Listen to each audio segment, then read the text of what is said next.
Welcome to the Awakening webinar series, where we're seeking to infuse the movement with voices and resources and inspiration for today's challenges. I'm your host, Pastor Michael Guzman, and today I have with me Dr. Barry Callen, the movement's most prolific writer. Dr. Callen, thanks so much for being here today. So glad to be able to have you. So great to see your face and to hear your voice today. Thank you, Michael. It's a pleasure. Hey, Dr. Callen, I know that there are many people that are going to be watching this who know you well. They've read your resources at Anderson or going through Warner Pacific, or just as a part of the movement, they've read many of the books that you've written. But I know that there are also many newer ministers and ordained pastors who may not be familiar with you. So for their sake, do you mind giving us a brief history of your involvement in the movement and your ministry focus over the years? My family background on both grandparents' sides was Free Methodist. So we came to Northeast Ohio in the 1940s because of my grandfather's plant having burned down in Pennsylvania. Couldn't find a Free Methodist church in Northeast Ohio where we were living. Yeah. So we started going to this house church in Newton Falls. Nice. That was pastored by a young woman, Lily McCutcheon. Oh, yeah. Who became my pastor for much of my life after that time. So I did become acquainted with the Church of God. I eventually came to Anderson in order to go to seminary. Nice. I did not. I went to Geneva College in Pennsylvania, undergraduate, but I came to Anderson, graduated from the School of Theology, trained to be a pastor, and that didn't work out because Anderson College was growing and they desperately needed some religion profs, and they leaned on me. Yeah. Please stay on campus. And actually went away and did other degrees and so on, so I could act like I was qualified. And then I came back and did 40 years Wow. at Anderson University, working my way up to vice president for academic affairs, Yeah. having been dean of the seminary Wow. for 18 of those years. And throughout that period began to write, and I guess I have 62 books now. That's On amazing. Amazon. Please don't go to Amazon. You'll wear yourself out. We may talk about a bit of those later. Yeah. But it's been a wonderful ride, and I came to love the idealism of the Church of God, and I stayed with it. Yeah. And will continue to stay with it because there's some things about it that I believe in deeply. But in the meantime, I've become deeply reconnected with the Wesleyan holiness tradition in general. Oh, that's great. So that I've been the editor of Aldersgate Press. Yeah. I was a quarter of a century editor of the Wesleyan Theological Journal. Wow. And that's allowed me wide relationships across multi-denominational bodies, U.S. and the world, and particularly the Wesleyan holiness, and now in many cases Pentecostal traditions. Cool. Okay. So that's just a quick one. Yeah, that'll dovetail well into the next kind of set of questions. It's two-pronged. Who has had a great impact on your life in the movement, and then who outside of the movement has had a big impact on your life? Wow. I know that's difficult. The reasons I stay is because of relationships that have become very rich and deep.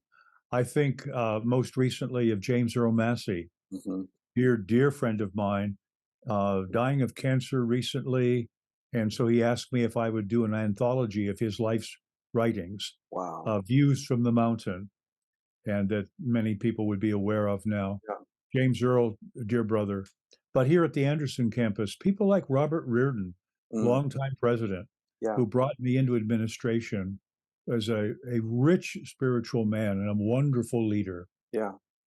And outside the movement, the first name that jumped into my mind was Clark Pinnock, a great Canadian theologian, whose intellectual biography I was privileged to author.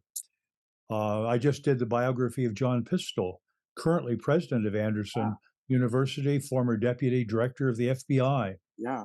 And I'm now, if you step outside the movement, I am deeply into research for writing the biography of Kevin Manoia, who is a dear friend who founded the Wesleyan Holiness Connection, who was president of the National Association of Evangelicals, bishop of the Free Methodist Church, and on and on.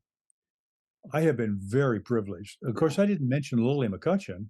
Yeah. Uh, my own pastor, who was very influential in my own spiritual development, which she would tie me strongly to the conservative tradition of the movement. Yeah. Some of these other names I come up with to the not so conservative, Yeah. progressive wings of the movement, Yeah. and so forth. I've Oh, been very blessed. that's great. Myriads of people. Yeah, I can imagine. I'm sure it would be difficult to pull even just that list together because there's so many great relationships there. Well, I love how you talked about the idealism, being drawn to the idealism of the Mhm. movement. And so, with kind of in that vein, what do you feel like? Where has the movement gotten it right historically? Maybe there's a particular moment or a decision, however you want to interpret that. And where do you feel like the movement's gotten it wrong over our history? We came into being as a radical reformist tradition. And in fact, I have written a book called Radical Christianity. And that is that we are, as a Church of God movement, we are a mixture of the Anabaptist tradition, Hmm. the Radical Reformation, and the Wesleyan holiness tradition. I think that we have gotten it right in that combination is a tremendous amount of idealism Mm. concerning what the church really ought to be at her Hmm. best, Yeah, apart from governmental control, outside of denominational strictures. yeah. We've had that. We've had that vision. We have also, because of that, been so afraid of organization because that's the fear of what we came out of. Yeah. So that our anti-organizational DNA has been both our ecstasy and our agony. Yeah. And we were talking a little while ago, you and I, about attempts to Yep. become far more efficient in the way we operate now. But when we get into organizational things, we get very gun shy. Yep.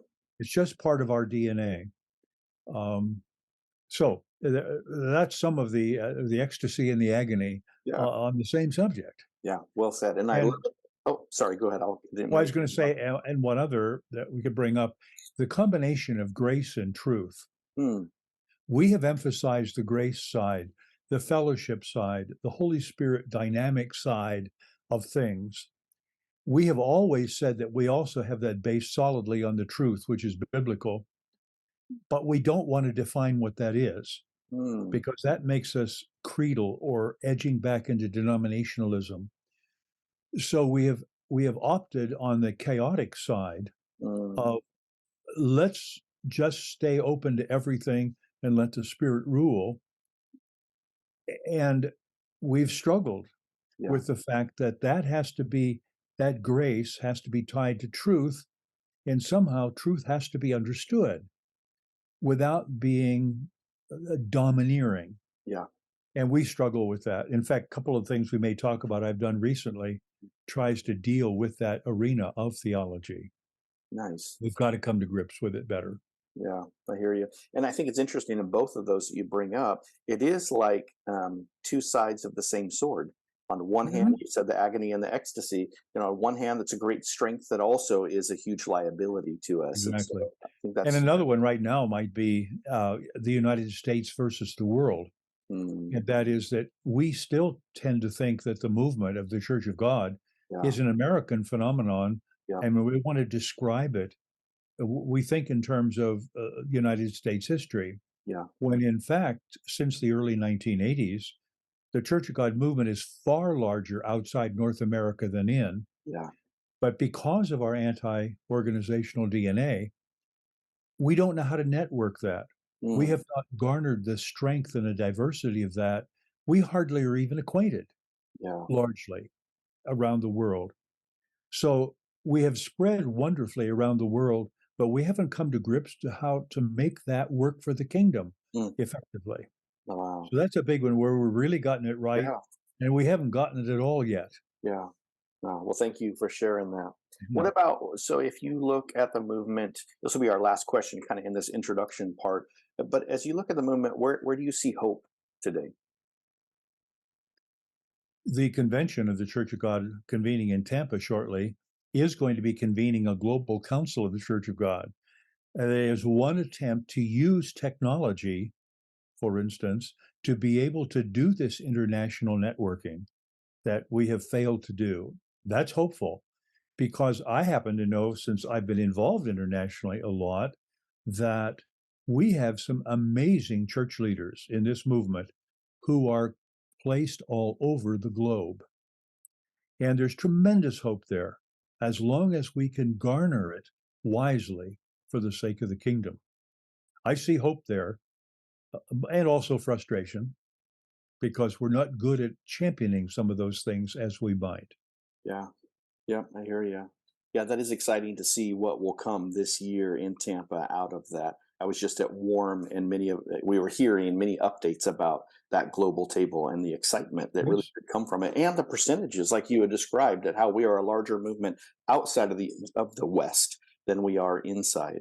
considerably so, Yep, and absolutely. increasingly so every month. Yeah. Well, I'm Yeah. pulling up a resource that you sent me, one of the recent publications. You've got The Heart of the Church of God Teaching Tradition. It's a great, brief PDF that I think Mhm. gives pastors.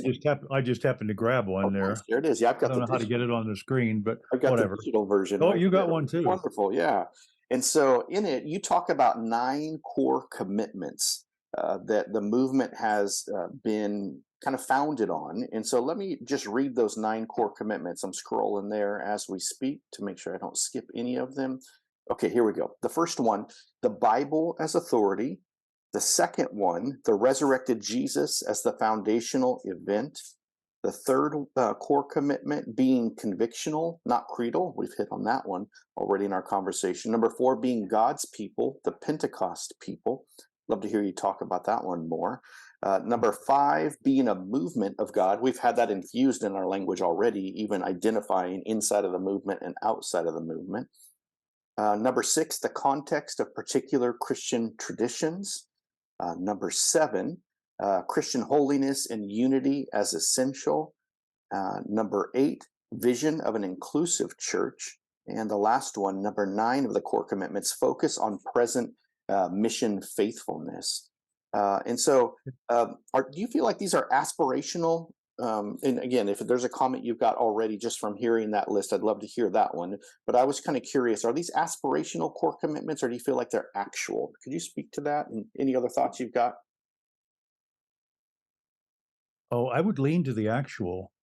I think these are the elements of the heart of our tradition. Yeah. The the variables in them are several, and um, but I would say that they are essential. They are real. Just to give a moment of background, because I've worked a lot with credentials in the Church of God, ministerial credentials, and a prompting reason for putting this together. And by the way, I did it with my friend Cliff Sanders Mm, from Mid America Christian University, because some people would think I represent Anderson. That makes me liberal. And Cliff from down in Oklahoma City, yeah. he's okay, conservatives. And Yeah. we happen to be dear friends and we have very common perceptions. So we did this together. The credentials has a deep paradox in it for the Mm, Church of God. mhm, We say in the credentials, I'm the editor of the credentials manual.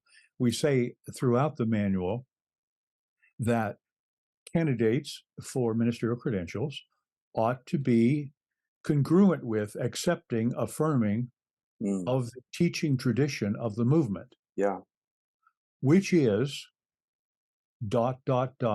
unspecified. Mm, interesting. Well, now this is difficult because a credentials committee says we need to be assured that you are one with our tradition. Yeah. Now, we're not going to tell you what that tradition is, but let's make sure we're all together on it. That's a difficult problem. It's been a difficult Yeah. problem. The only one way to solve it, people have said, is we've got to write a creed. Yeah. Oh, no, no, no, we don't do that. Well, what are we going to do? Well, let's just let it alone and live in the paradox of that chaos. Yeah. We've done it forever. Why can't we just keep doing it forever?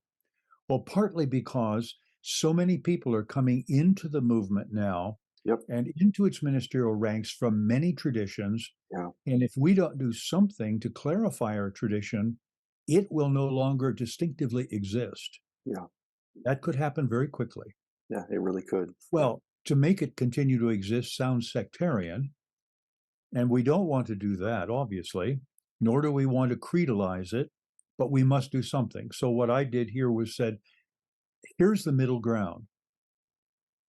We can't develop a formal creed. That's not who we are. Yeah. But we can describe the essential characteristics that have defined our distinctive tradition. Mm. And at least we could say to each other, if we are out of kilter Hmm. with these essential characteristics, then there is something significantly wrong with credentialing you as a Yeah. formal representative of this Yep. tradition. Thus came up with these 9. And by the way, some places want to say, well, here is our tradition, and they write it down in 1 or 2 paragraphs Yeah. and say, we believe in the Bible. Well, of course we do. Yep. But when it comes to ministerial credentials, that's hardly good enough. What do you mean by that in terms of interpretation style and so on and so on? Yeah. And so these, while in this booklet, while each of these 9 is developed pretty briefly, maybe a couple of pages, Yeah. the content of each one is very carefully drawn, specifically in relation to where we run into difficulties. For instance, the one about inclusivity and emphasis upon women. Yes. We have a number of people coming into our ranks now from general evangelical backgrounds who come in saying, well, no women in ministry leadership in our Yes. church. Yeah. Somebody told us that was in the Bible. Well, wait a minute. That is not a part of what we mean by believing in the Bible. That is not our understanding at all. Yeah. God calls, and whomever God calls, we accept. We are not in charge of the church. This is God's church. Yeah. So there are several things in here. Of course, another thing is that on almost every page is the photograph of a book cover. Good. I was going to bring It that up. runs everywhere from Strege and Warner to Gilbert Stafford to Arlo Newell, and it had to be me a little bit, and my Yeah. friend Cliff Sanders, Yeah. to say there are ways in which our tradition has had extensive commentary from competent people. And if you're really serious here, here are your resources. You'll find Yep. them in the booklet. Go Yep. for them. But assuming that you only want to spend an hour or 2 or 3 or whatever, here are the essential parts of the heart Yeah. in relatively brief terms that anyone could understand. The writing is serious, but there's not one theological word in here that's not either defined or whatever, because anybody can read this if they care to and understand every word of it. Yeah. So That's that's good. where it came from. And I would say that this is not only useful for credentials, for any pastor. I would love to see the church and its pastors start saying every once in a while, I'm going to do a sermon series for the next month or 2 on who are we anyway, Yeah. Absolutely. and take each one of these and just put it out in terms that are comfortable and relevant and understandable to a congregation or to a group of newcomers in the church or whomever.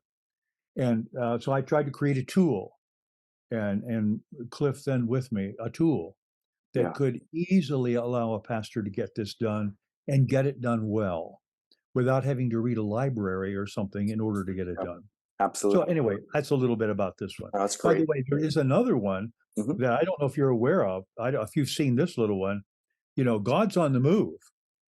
Now, this one, where the other one is theologically rich and focused, this one is back to the general idealism of the movement.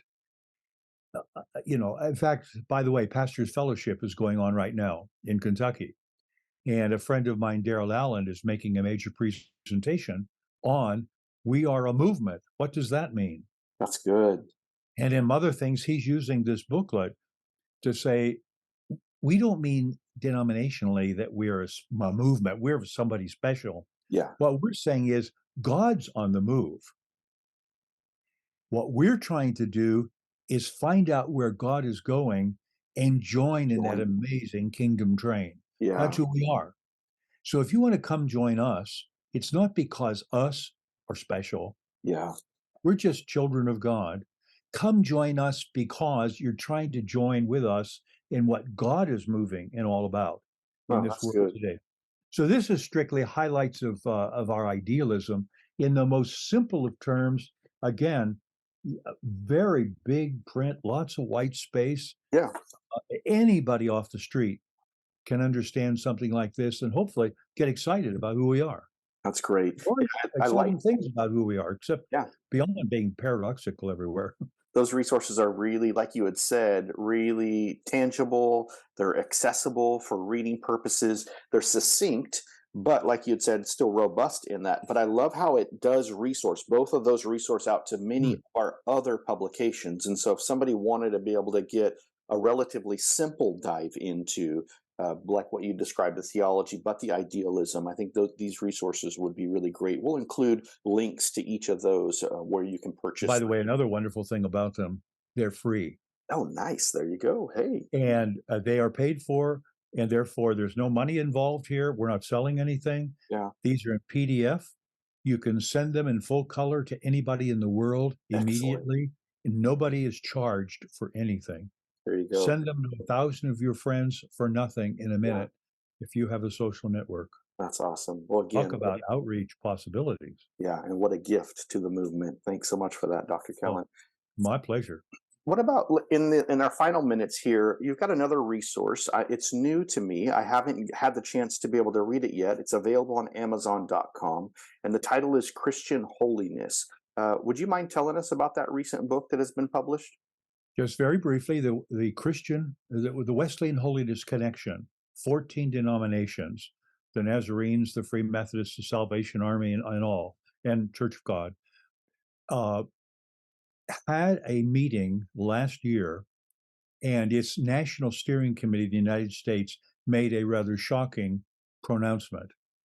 We are a holy group of holiness bodies. Mm-hmm. Our central problem is we're not preaching holiness anymore. Interesting. We've lost track of what it is. We're afraid of it. We think it sounds elitist or Yeah. something. You come to the Church of God, we've always said what we are about is holiness and unity. Mm-hmm. Now, we're not sure how to get unified, but we have quit preaching holiness. Mm. Now, that is intolerable if we're going to continue to be who we have been and central to our genius. And so they said, what we desperately need is a resource for Mm. pastors, Yeah. somewhere where we can talk about holiness in fresh contemporary terms that's not stuck in the holiness revivalism of the 19th century that sounds archaic to us or something. Yeah. And so they look at me. I'm just sitting there trying to be innocent. And I said, all right, I'll do it. So it just came off the press. It's a 150-page book. Okay. It's thoroughly resourced again with all kinds of footnotes and so on. Mm-hmm. But anyone can read it. It is not theologically thick, Okay. Good. and it's all kinds of. In fact, I have chapter. I think I had it here someplace. Chapter I don't know where. Yeah. I don't even have a copy yet. They're being mailed to me. They're that fresh off the press. Yeah. But this is going to be widely circulated and including in many Pentecostal denominations. Oh, nice. Notice one of the we're a Pentecostal people is in here. Yeah. That frightens Church of God people Sure does. because they think of speaking in tongues. Yes. And I would like to say very clearly the Church of God movement is a Pentecostal movement. Come on. What that means is we started at Pentecost Yeah. with an infusion of holiness. Jesus said, wait for that Yeah. before you go out there and do something for me, because you've got to be one with me in my Father. Yeah. You've got to be reflecting my life as it comes to you through the Father, Mm. minister to the Holy Spirit. If that isn't Pentecostal, Yeah. but we're afraid of the term. The term is a problem. Yeah. But that, by the way, the Pentecostalism is the biggest Christian movement in the last 50 years in the world. Yeah. And therefore, this isn't something to ignore. In fact, many of these traditions are so close to us that it's people would be shocked and wouldn't know. Yeah. We are a Pentecostal people, but we can't be a Pentecostal people without focusing on holiness. Yep.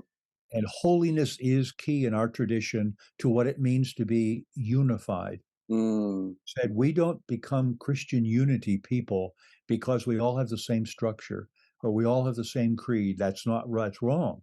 yeah. Well, then what is it? It is that we are one in our new life in the Spirit of God. Mm, We are one in holiness, so that if you experience the Spirit of God in your life and we're unified because when we come close to each other, my spirit and your spirit reach out and they touch each other and they recognize we're family mm, in the Spirit. yeah. There's unity, Yep. holiness, recognizing holiness. Mm, that's good. And so that's the new book. It's just out. It will shortly be out in ebook also, Good. so that again, cheaply available. Yeah. Um, it's going to be widely distributed in Pentecostal, in Free Methodist, and in Church of the Nazarene. By the way, there is a nice, enthusiastic foreword in that book, and Yeah. the book is very interdenominational. But the foreword is written by a man named James Lyon, if you Oh, happen to know yeah. that name. Yeah. Um, so a Church of God person wrote it, a Church of God person wrote the foreword, That's great. and there we are, That's really good. Christian holiness. At Warm, I was in an after hours conversation with a couple of younger pastors from Central California. And we were on this topic about the work of the Spirit of God and where does Church of God stand. They had kind of inherited and received a set of practices that wasn't quite cessationist in practice, but very near it.